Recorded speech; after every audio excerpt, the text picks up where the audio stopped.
ચેનલમાં આપ સર્વોનું સ્વાગત છે। આશા રાખું છું કે આપ સર્વોને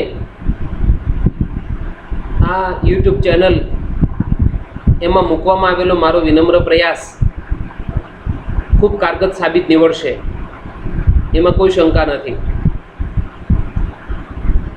એમ કહેવાય કે કોઈ પણ ભાષાને જો શીખવી છે, એને સમજવી છે, એમને આત્મસાત કરવી છે, તો એમના માટે થઈને એ વ્યક્તિએ ખુદની એમનું વ્યાકરણ શીખવું પડશે, એનું વ્યાકરણને સમજવાનો પ્રયત્ન કરવો પડશે, કેમ કે દરેક ભાષા એના વ્યાકરણ પર યાને કે ગ્રામર પર અવલંબિત છે।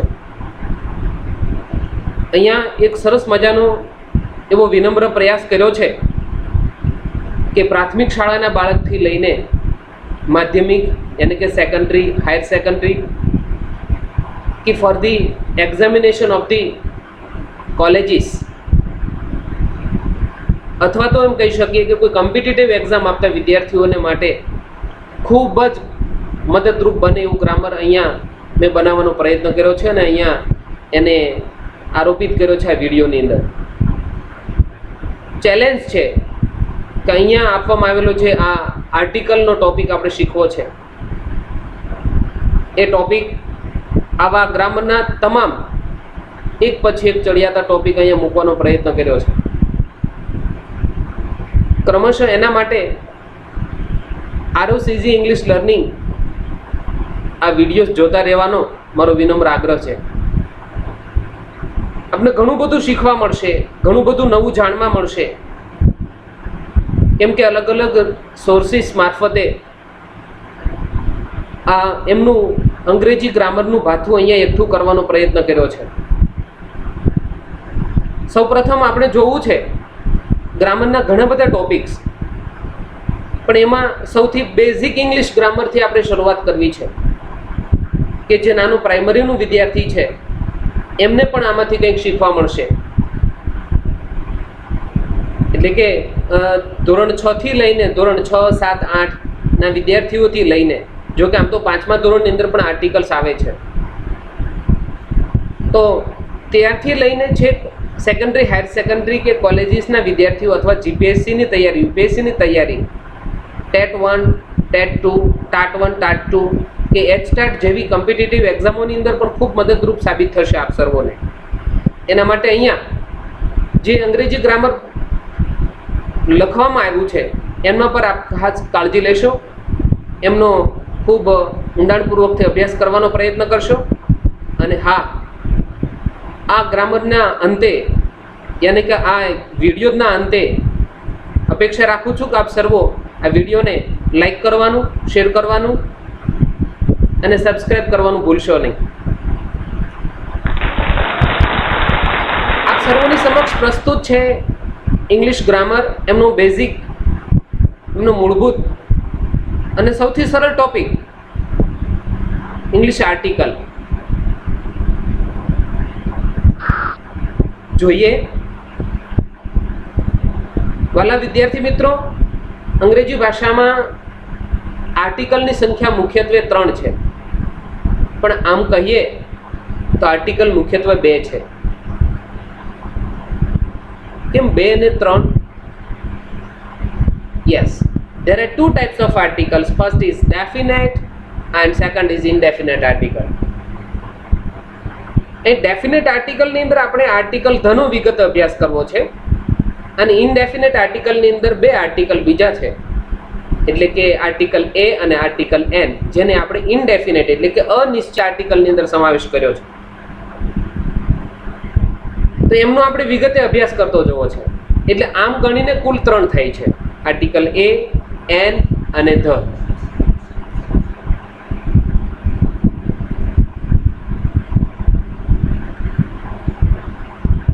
અંગ્રેજી ભાષામાં આમ ગણીએ કુલ મૂળાક્ષરોની સંખ્યા 26, યાની કે આલ્ફાબેટ 26 છે। એમાંથી કોન્સોનન્ટ અને vowels, there are 5 vowels in English alphabets, like as A, E, I, O અને U, જેને આપણે સ્વર કહીએ છીએ। અને કોન્સોનન્ટ્સ એનો મતલબ કે વ્યંજન. એ વ્યંજનની સંખ્યા 21. એ આ 5 સ્વરો પર બનેલી 5 સ્વરો વોવેલ્સ પર નિર્ભર આ બાકીના 21 વ્યંજનો છે. સ્વર વગરનો વ્યંજન હલંત કહેવાય. આપણી ગુજરાતી ભાષામાં ખોડો અક્ષર છે. આ 5 સ્વરોની મદદથી બાકીના વ્યંજનો ખૂબ રૂડા લાગે છે.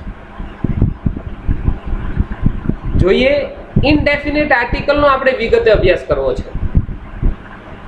ઇનડેફિનેટ આર્ટિકલ 2 છે. પહેલું છે આર્ટિકલ એ. ક્યારે વપરાય, કયા સંજોગોમાં વપરાય. આર્ટિકલ એની એ જો વ્યાખ્યા જોઈએ તો કોઈ પણ જાતિવાચક કે સામાન્ય નામના પ્રથમ અક્ષરનો ઉચ્ચાર જો વ્યંજનથી થતો હોય, યાદ રાખીએ ગુજરાતી વ્યંજન એમનાથી થતો હોય અને તે નામ એકવચનમાં હોય તો તેવા નામની પહેલા આર્ટિકલ એ મુકાય. ફરી વિદ્યાર્થી મિત્રો, આ ડેફિનેશન એકવાર કાળજીપૂર્વક સમજી લઈએ.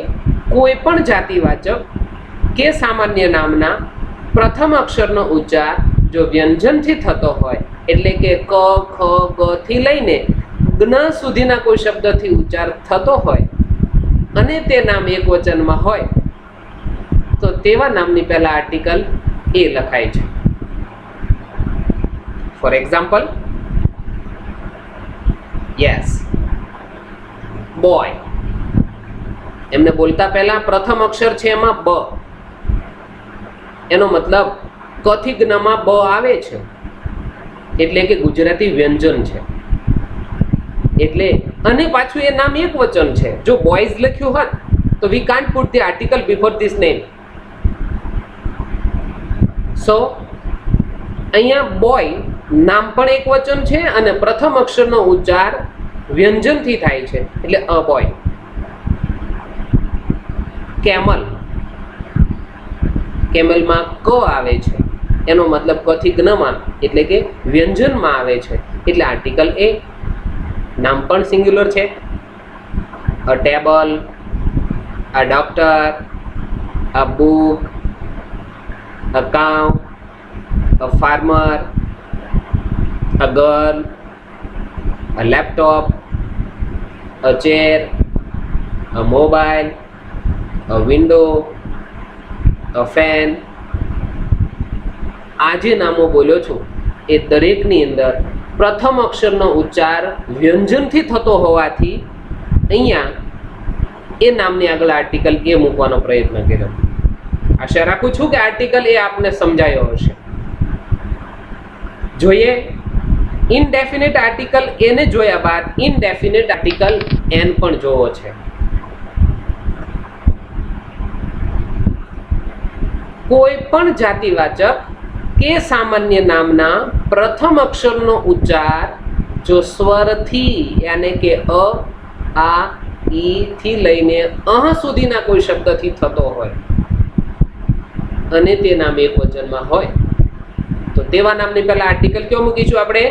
આર્ટિકલ એન, યાને કે એ એન. એમના એક્ઝામ્પલ જોઈએ. For example, elephant. એલિફન્ટમાં એ આવે છે, એટલે અ થી અહ સુધીના જે આપણે સ્વર બોલીએ ગુજરાતી એમાં એ આવે છે.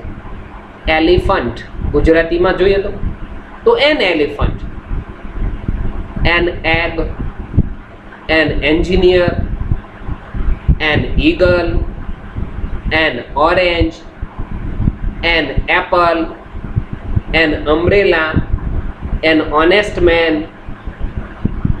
અહીંયા આ જે નામો છે એ દરેક નામોના પ્રથમ અક્ષરનો ઉચ્ચાર સ્વરથી થતો હતો અને તે નામ એકવચનમાં હોવાથી એ દરેક નામની આગળ આર્ટિકલ એન મૂક્યું છે. નામ પણ એકવચનમાં હતું ને. બીજું, જો કોઈ પણ આવા અન્ય નામો, ફોર એક્ઝામ્પલ, હી ઇઝ ખાલી જગ્યા, he is blank, am a student, am a student, તો એક ખાલી જગ્યાની અંદર એમ એ બોલાશે. કેમ કે એમ એ કોઈ ડિગ્રી લખીએ છીએ એમાં પણ પ્રથમ અક્ષરનો ઉચ્ચાર આપણે શું કરીશું? જે થાય છે તે મુજબ, એટલે કે એમ એ, MBBS, MD, આ જે કોઈ એ પેલી છે એમની ડિગ્રીઝ, એમનો પ્રથમ અક્ષરનો ઉચ્ચાર આપણે જો જોઈએ છે તો પ્રથમ અક્ષરના ઉચ્ચાર સ્વરથી થાય છે તો એ, અને વ્યંજનથી થાય છે તો એ.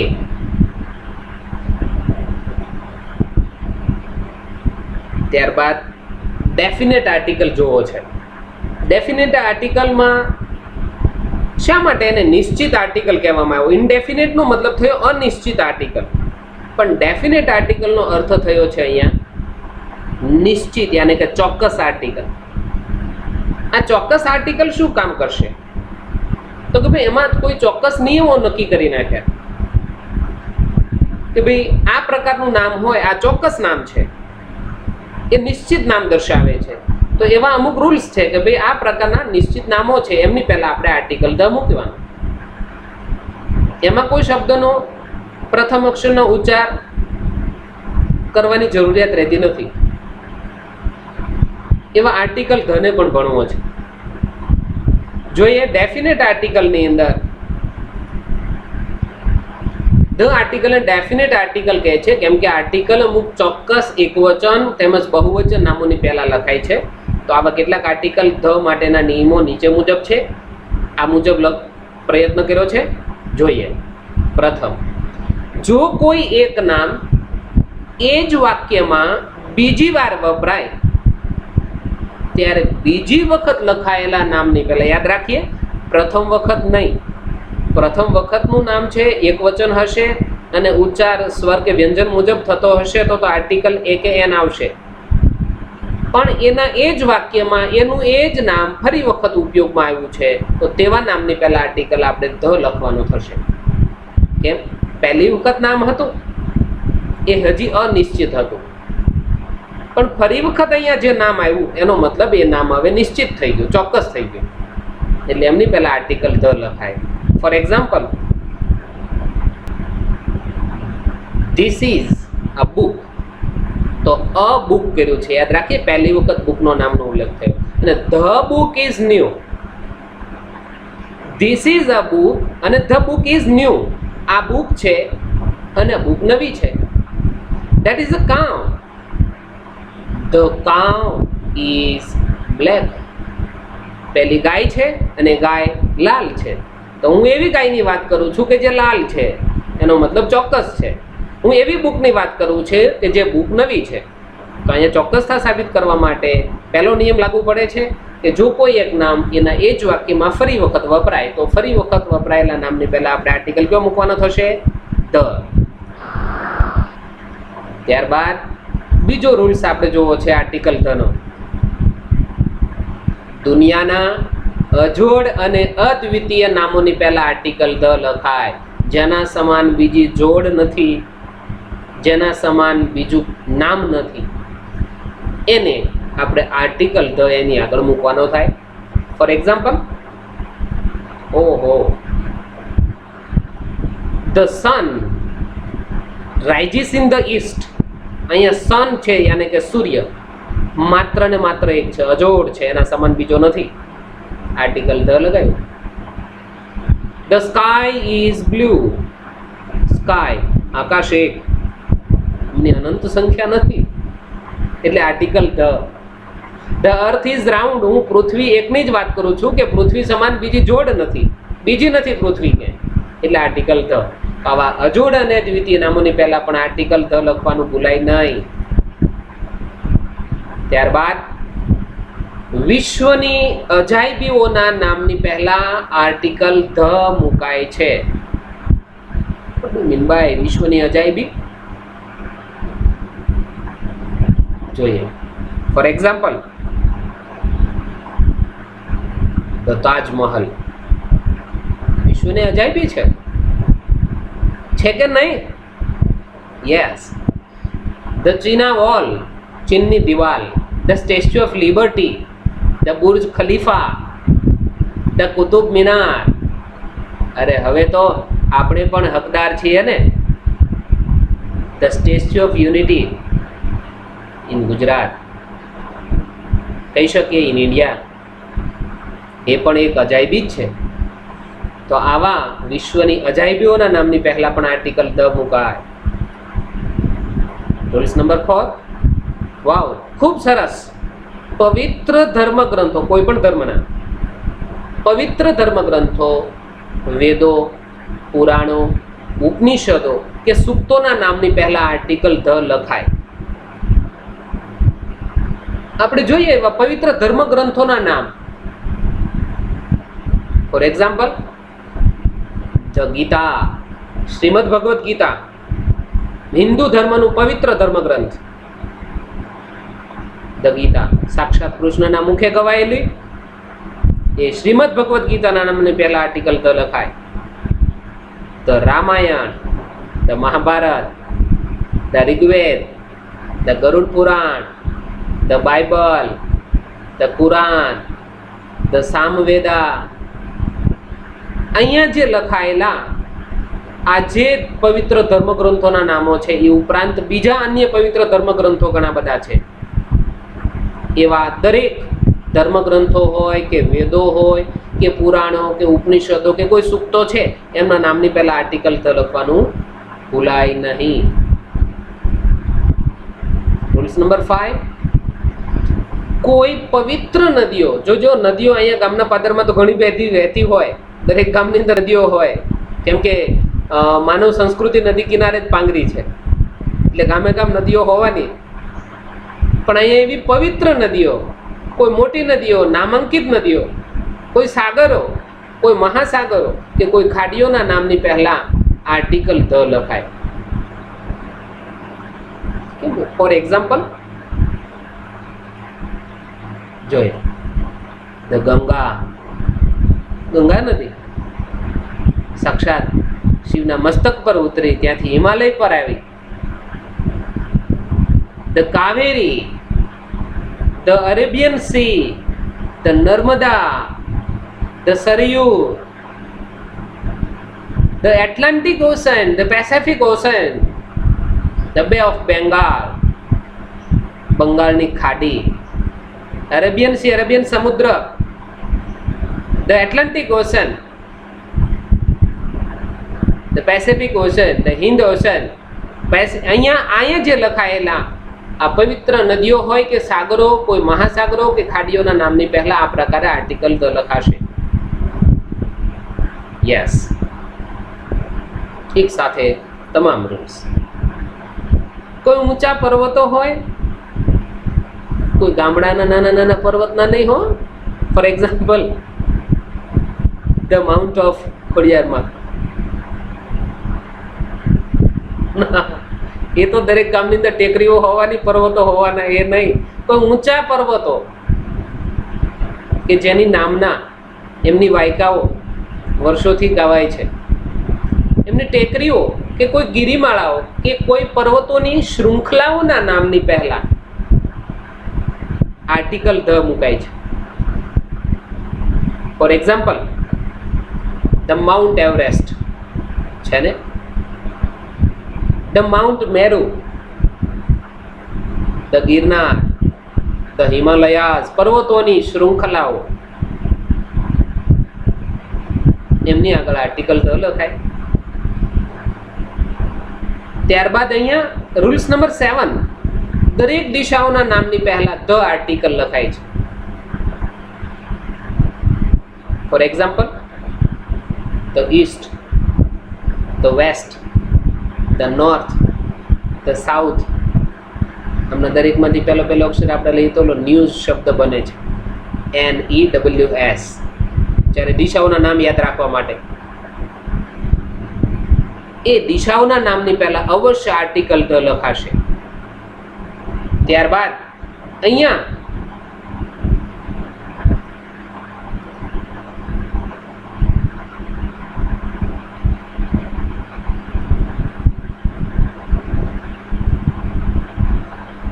સંગીતના સાધનો,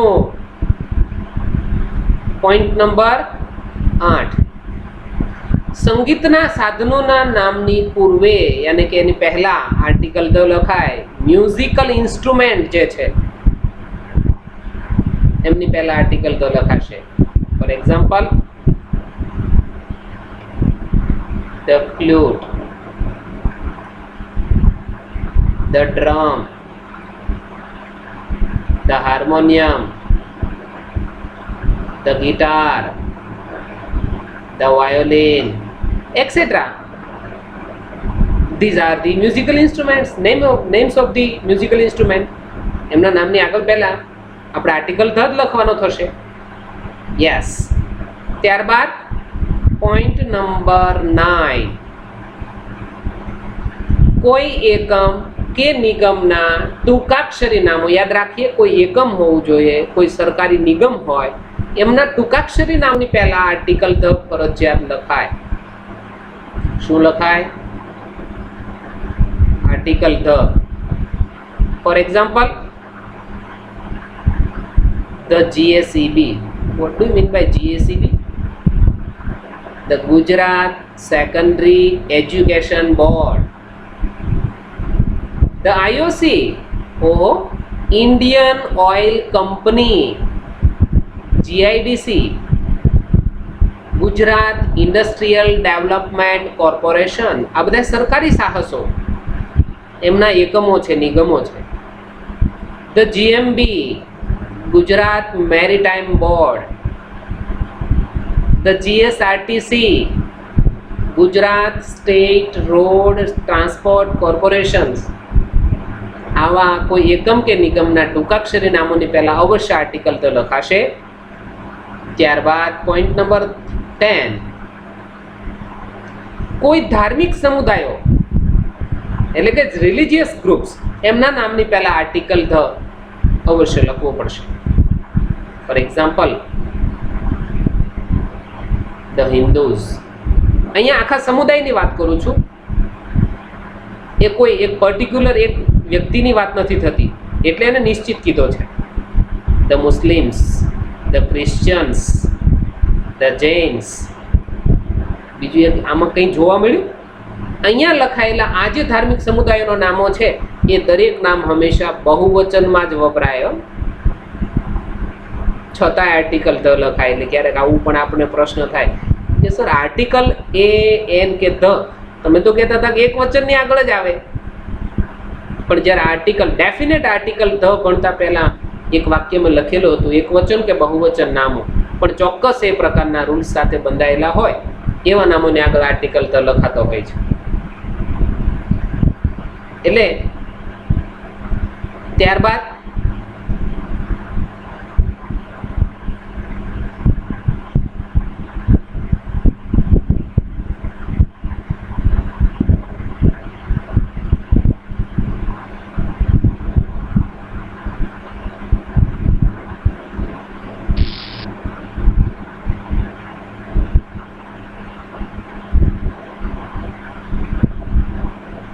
યસ, રૂલ્સ નંબર 11,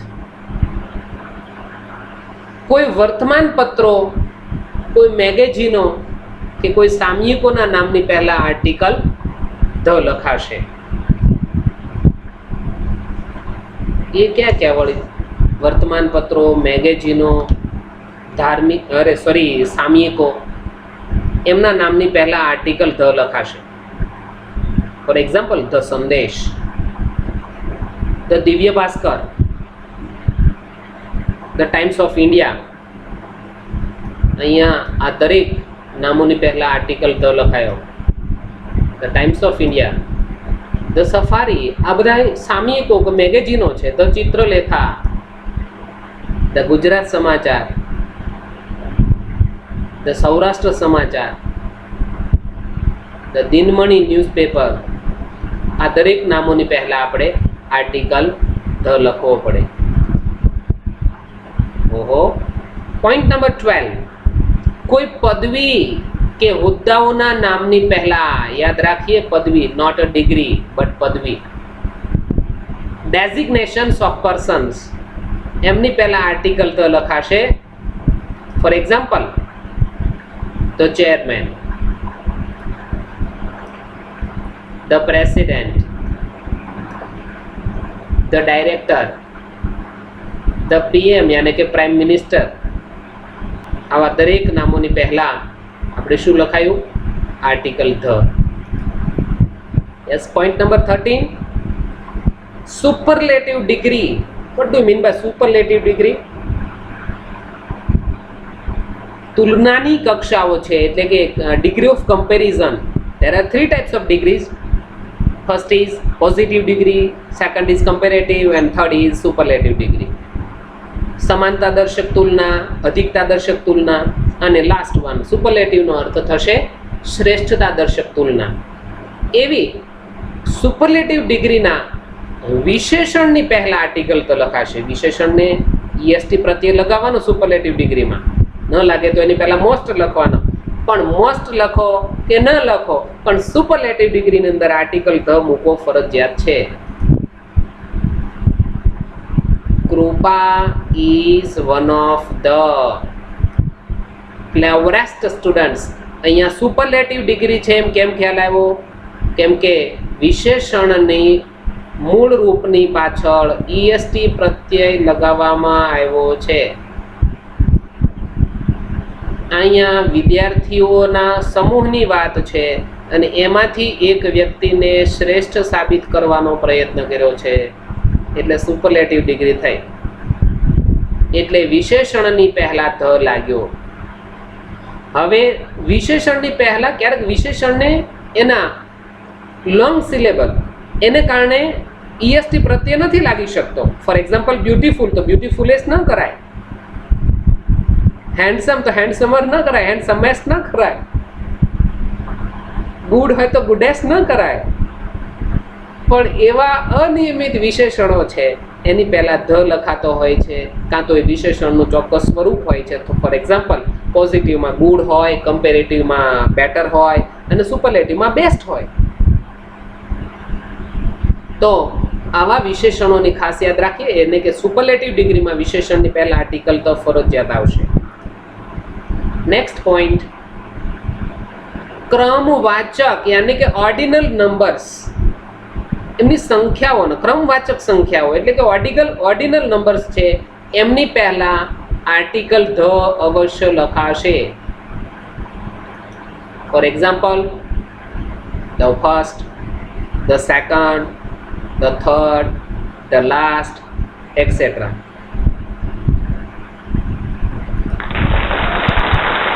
હજી પૂરા નહીં કર્યા આપણે. અહીંયા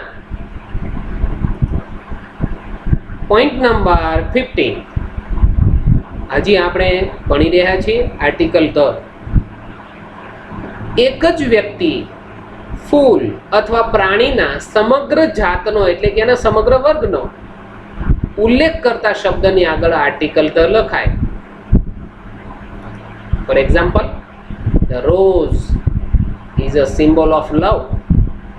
અહીંયા ગુલાબ છે એ પ્રેમનું પ્રતીક છે. તો ફૂલની આખી જાતિનો ઉલ્લેખ કર્યો હોવાથી એમની પહેલા આર્ટિકલ ધ લખાય. The camel is known as the sheep of the desert. ઊંટને રણનું જહાજ ગણવામાં આવે છે. અહીંયા ઊંટ કોઈ એક ચોક્કસ જાતિ એના માટે વપરાય અર્થમાં છે, નહીં તો હકીકતમાં તો અ કેમલ આવે છે. પણ એ ચોક્કસ એની આખી જાતિની વાત કરી કે તમામ ઊંટ, એ દરેક ઊંટની જાતિનો ઉલ્લેખ થયો હોવાથી એમની પહેલા આર્ટિકલ ધ અવશ્ય લખાશે. The dog is a faithful animal. કૂતરો એક વિશ્વાસુ એટલે કે વફાદાર પ્રાણી છે. તો અહીં ચોક્કસ કૂતરાની આખી જાતિનો ઉલ્લેખ થયો છે. તો ગણે કે ના ભાઈ ના, અમારા ઘણા કુરકુરિયા છે કે એ કોઈ પ્રકારના વફાદાર જ નથી, ચોર આવ્યો હોય તો કઈ ભસે નહીં, ગમે આવે કઈ ભસે ના ભાઈ ના. અહીંયા એની સમગ્ર જાતિ દર્શાવવાનો પ્રયત્ન કર્યો છે. તો કૂતરાની સમગ્ર જાતિ દર્શાવી એટલે article the. The cow is a useful animal. ગાય આ ઉપયોગી પ્રાણી છે. ભાઈ ના, ઘણા બધા તો ગાયો નાખી મૂકે છે. એમાં આપણે નથી પડતા, સમગ્ર ગાયની જાતિનો ઉલ્લેખ થતો હોય ત્યારે તેવા નામોની પહેલા આર્ટિકલ ધ અવશ્ય લખાશે. રહી વાત શરીરના અવયવોના નામની પહેલા, ફિઝિકલ ઓર્ગન્સ, એમની પહેલા આર્ટિકલ ધ લખાશે. For example, the heart, the eye, the leg, the head, the kidney, the ear. આ દરેક નામોની પહેલા આર્ટિકલ ધ લખાય, કેમ કે એ બધા શરીરના અવયવોના નામ છે. નેક્સ્ટ પોઈન્ટ, સરખામણી માટે વ્યક્તિવાચક નામની આગળ ધ મૂકવામાં આવે છે. સરખામણી માટે વ્યક્તિવાચક નામો, પાછો પ્રશ્ન થાય આપણે, એ વળી કયું? He is the Shakespeare of India. અહીંયા શેક્સપિયર છે, ઇંગ્લેન્ડનો મહાન નાટ્યકાર. એમને એક પુરુષવાચક એક નામની સાથે સરખાવ્યો છે. તો સરખામણી માટે વ્યક્તિવાચક નામ હોય એમને આગળ આર્ટિકલ ધ મુકાય. આમ બીજું એક્ઝામ્પલ એમ પણ કહી શકીએ, Kalidas is the Shakespeare of India, for example છે. એમની પહેલા આર્ટિકલ ધ નો થાય. યસ. પોઈન્ટ નંબર 18, કોઈ પણ જાતિઓ. પોઈન્ટ નંબર 18 માં શું છે? કોઈ પણ જાતિઓ, પ્રજાતિઓના નામ બહુવચન નામની આગળ ધ લખાય. નામ પ્લુરલ ફોર્મમાં હોવા છતાં પણ, અહીં જોઈ શકો છો એસ લાગ્યો છે, જાપાનીઝ, પ્લુરલ ફોર્મ હોવા છતાં એ જાતિઓ કે પ્રજાતિઓના બહુવચન નામ હોવા છતાં એમની પહેલા આર્ટિકલ ધ લખવામાં આવ્યો. આ ચોક્કસ બાબતો અમુક અહીંયા દર્શાવી છે, એટલે એમની પહેલા આર્ટિકલ ધ. તો પોઈન્ટ નંબર 19 યાની કે લાસ્ટ પોઈન્ટ, જહાજોના કે ટ્રેનોના નામની પહેલા આર્ટિકલ ધ મુકાય છે. The Titanic, the Sabarmati express, the Sarvodaya express, the Gujarat mail, આ જે બધું છે એવા નામોની પહેલા આપણે આર્ટિકલ ધ મૂકીએ છીએ. ત્યારબાદ આ જે વાત હતી એ બધા આર્ટિકલ ધ ના રૂલ્સ હતા, એ ચોક્કસ બાબતો હતી કે એમની પહેલા આર્ટિકલ ધ મુકાય જ. પણ હવે જે જોવું છે, આર્ટિકલ કયા સંજોગોમાં મુકાતા નથી, ક્યારે આર્ટિકલ નથી મુકાતા એ જોવું છે. વાવ, સરસ. અહીંયા આર્ટિકલ ક્યારે ન આવે તેના ઉપર એક નજર કરી લઈએ એટલે આપણે ખ્યાલ આવે. ફોર એક્ઝામ્પલ, ભાવવાચક નામો એટલે કે એબ્સ્ટ્રેક્ટ નાઉનની સાથે આર્ટિકલ ન વપરાય. For example, honesty is the best policy, અહીંયા ધ ઓનેસ્ટી આવ્યું નહીં, ઓનેસ્ટી આવ્યું નહીં.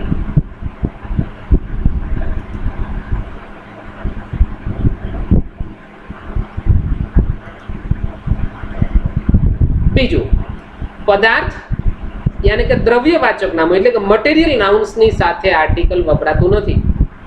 જેમ કે એન આયરન ન આવ્યું, ઇઝ અ યુઝફુલ મેટલ. તો અહીંયા આ દ્રવ્યવાચક નામ, એની પહેલા કોઈ પણ પ્રકારનું આર્ટિકલ મુકાતું નથી. પોઈન્ટ નંબર 3, વ્યક્તિવાચક નામો યાની કે મારા તમારા જે નામ છે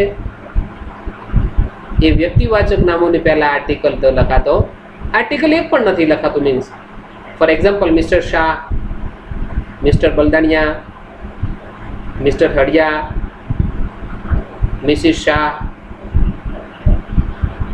મિસ કલસરિયા, આવા વ્યક્તિવાચક નામોની પહેલા આર્ટિકલ લખાતો નથી. નેક્સ્ટ, દ્વિરૂક્ત શબ્દ સમૂહોની સાથે એમની પહેલા કોઈ પણ પ્રકારનો આર્ટિકલ લખાતો નથી. For example, day by day, તો ધ ડે બાય ડે ન કર્યું, ધ હેન્ડ ઇન હેન્ડ ન કર્યું, પણ only hand in hand, day by day, etcetera. Next, ભાષાના નામ યાની કે નેમ્સ ઓફ ધી લેંગ્વેજીસ, એની આગળ કોઈ પણ પ્રકારનું આર્ટિકલ ક્યારેય ન લખાય. For example, the Gujarati, a Gujarati, an Gujarati, an English, એવા કોઈ પણ પ્રકારના આર્ટિકલ ક્યારેય લખાતા નથી, કેમ કે એ ભાષાના નામ છે. ઋતુઓના નામ, નેમ્સ ઓફ ધી સિઝન્સ, એની પહેલા ક્યારેય આર્ટિકલ વપરાતું નથી. ધ મોન્સૂન, અ મોન્સૂન કે એન મોન્સૂન ન આવે. Monsoon is a season for rejoicing. તો અહીંયા આર્ટિકલ આવતું નથી. Next and last one is names of the disease, યાની કે રોગોના નામની પહેલા ક્યારે આર્ટિકલ મૂકવાની ભૂલ કરવી નહીં. ધ મેલેરિયા ન આવે. Only malaria is a fatal disease. Cancer is a fatal disease.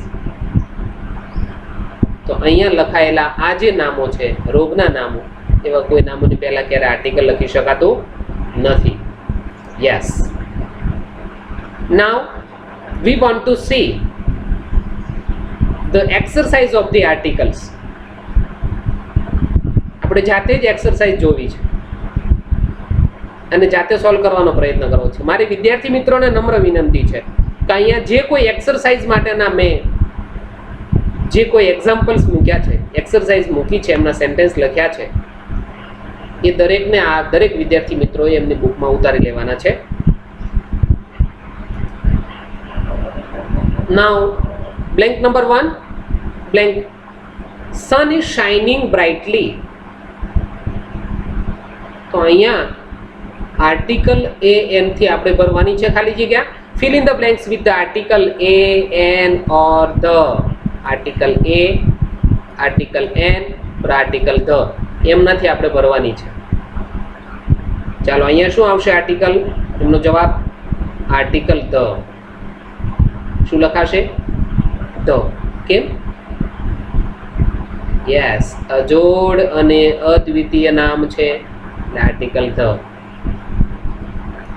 Next, Vipulbhai is ખાલી જગ્યા ઓનેસ્ટ મેન. અહીંયા આર્ટિકલ શું આવે છે? Article a n the. ખાલી જગ્યા પછી આપેલું નામ, એના પ્રથમ અક્ષરનો ઉચ્ચાર કરવાનો. ઓનેસ્ટ મેન લખાય છે HONEST. અહીંયા આગળ વ્યંજન લખાયેલો હોવા છતાં એ વર્ડ સાયલન્ટ છે. શું છે અહીંયા? આ H સાયલન્ટ છે એટલે ઉચ્ચાર અહીંથી થશે ઓનેસ્ટ. હોનેસ્ટનો ઉચ્ચાર કરવાનો પ્રયત્ન કરવો નહીં. ઓનેસ્ટ મેન એટલે આર્ટિકલ n. બીજી ખાલી જગ્યાની અંદર શું આવશે જવાબ? Article n.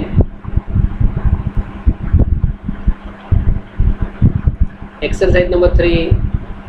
My brother reads blank Gujarat સમાચાર. અહીંયા સમાચાર પત્રો, મેગેઝીનો કે કોઈ સામયિકોના આપણે ચોક્કસ રૂલ્સ ભણી લીધા. એમના નામની આગળ આર્ટિકલ શું લખાશે? તો નેક્સ્ટ, વી આર એન્જિનિયર્સ. વાવ. અહીંયા નામના પ્રથમ અક્ષરનો ઉચ્ચાર કરવાનો પ્રયત્ન કરવો. તો કે ભાઈ એન્જિનિયર્સ એટલે એ. ઓકે, કે તો આર્ટિકલ n ઇનડેફિનેટ નાઉન છે. પણ ફરીથી આખા નામને કાળજીથી જુઓ કે ભાઈ આ નામ છે પ્લુરલ ફોર્મમાં છે એટલે એ નામની આગળ કોઈ પણ પ્રકારનો આર્ટિકલ લખાશે નહીં. શી હેઝ ખાલી જગ્યા બ્રધર. અહીંયા બ આવે છે, એનો મતલબ વ્યંજનથી શરૂઆત થાય તો આર્ટિકલ a. નેક્સ્ટ, ખાલી જગ્યા Narmada is the longest reverse of Gujarat. તો લાંબી નદીઓ,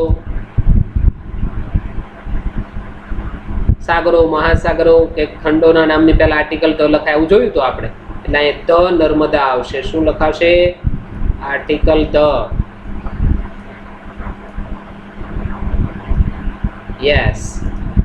ત્યારબાદ ધીસ ઇઝ ખાલી જગ્યા આન્ટ. ખાલી જગ્યા ઇઝ બ્લેક. ધીસ ઇઝ પહેલી વખત અહીંયા જે નામ આવ્યું છે એમાં અ થી ઉચ્ચાર થાય છે. એનો મતલબ ધીસ ઇઝ એન આન્ટ. આ કીડી છે. અને એ ચોક્કસ કીડીની વાત થઈ, નામ ફરી વખત આવ્યું. એકનું એક નામ વાક્યમાં જ્યારે ફરી વખત વપરાય ત્યારે ફરી વખત આવતા નામની પૂર્વે આર્ટિકલ ધ લખવાનું ભૂલાય નહીં, કાળજી રાખીશું. નેક્સ્ટ, આરવ ઇઝ ખાલી જગ્યા boy two get a degree of post graduation in our family. તો આરવ ઇઝ અ બોય, કેમ કે ખાલી જગ્યા પછી આપેલું નામ છે, એમની પહેલા આર્ટિકલ ધ લખાશે, સોરી આર્ટિકલ એ. નેક્સ્ટ, શી બોટ ખાલી જગ્યા ટોય ફ્રોમ ધ ફેર. તો ટોય અહીંયા ઉચ્ચાર વ્યંજનથી થાય છે, article A. We will rich there in, અહીંયા પણ ફરી એક એવો વર્ડ આવે છે, લખાય છે પણ એનું પ્રોનાઉન્સિએશન, એનું અટરન્સ થતું નથી, મીન્સ કે સાયલન્ટ વર્ડ છે. એનો મતલબ કે અવર લખાશે, અવર બોલાશે, એટલે article an. Next, Mansi is ખાલી જગ્યા tallest girl in the school. અહીંયા સુપરલેટિવ ડિગ્રીનો ઉપયોગ થયો, યાને કે શ્રેષ્ઠતા દર્શક તુલના. ક્લાસના ઘણા બધા વિદ્યાર્થીઓમાં માનસી સૌથી ઊંચી છે એવું શ્રેષ્ઠ સાબિત કર્યું. That is why here we can write article the. Next, Shimla is situated in ખાલી જગ્યા north of India, east, west, north, south. ચોક્કસ અહીંયા દિશાનું નામ સૂચન છે, એટલે આર્ટિકલ the.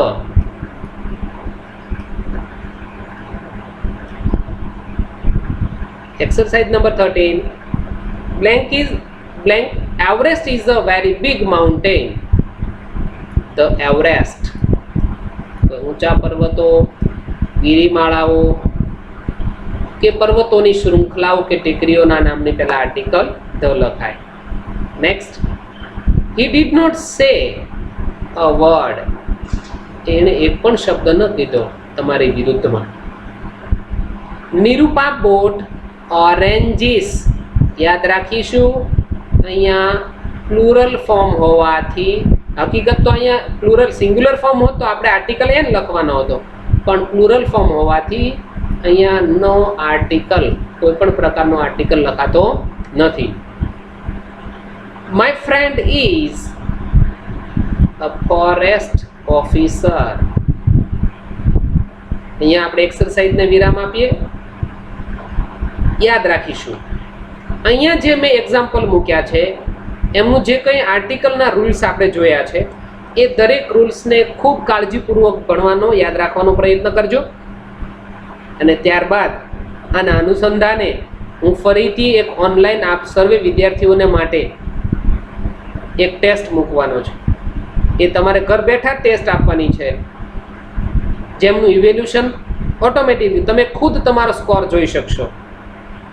આવી એક ટેસ્ટ પણ મેં મૂકવાનો પ્રયત્ન કર્યો છે, પણ પહેલાં આ વિડીયોઝને કાળજીપૂર્વક જોયા પછીથી ટેસ્ટ મૂકવામાં આવશે. યાદ રાખીશું, એમની લિંક હું મૂકીશ, એ લિંક ઉપર આપ સર્વે લોગિન થઈ અને આપનો ઈમેલ આઈડી નાખીને માત્ર લોગિન થવાનું છે અને તમે એ ટેસ્ટ આપવાની છે. જે કંઈ સ્કોર થાય એ તમે જાતે જોઈ શકશો. ચાલો અહીંયા આપણું આર્ટિકલ છે એમને એ ગ્રામરના ટોપિક આર્ટિકલને વિરામ આપીએ. હવે લેક્ચરને પૂર્ણ કરવાનો સમય થયો, તો ત્યાં સુધી વેઇટ કરીશું, ત્યાં સુધી રાહ જુઓ ઇંગ્લિશના લેક્ચરની. અહીંયા આપણે લેક્ચરને પૂર્ણ કરીએ. યાદ રાખીશું, જો આપને આ વિડીયો ગમ્યો છે